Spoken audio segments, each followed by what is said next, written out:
Hola a todos, bienvenidos a Mejore su salud en casa. Recuerden que nos pueden seguir en nuestra página si quieren conocer más sobre el contenido que compartimos para ustedes. Hoy quiero compartirles una receta natural, ancestral para la tos, esa tos rebelde. Y utilizaremos unos ingredientes muy fáciles de conseguir como es el ajo, el limón, la cebolla y la miel.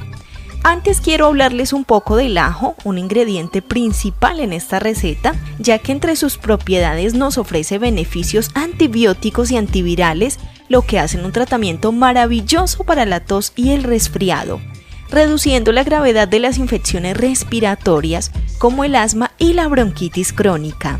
Pero bueno, ¿cómo vamos a preparar esta receta? Sencillo. Vamos a pelar 3 dientes de ajo, utilizamos media cebolla cabezona, roja o blanca, no interesa, el zumo de 3 limones de Castilla.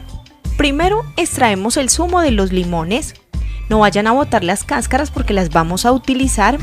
Estas cáscaras las vamos a poner a hervir durante 5 minutos con los otros ingredientes, es decir, con la cebolla y los 3 dientes de ajo. Luego lo retiramos del fuego, le agregamos el zumo del limón y la miel de abeja al gusto. Vamos a tomar este preparado después de las comidas. Así de sencillo, mejora su salud en casa.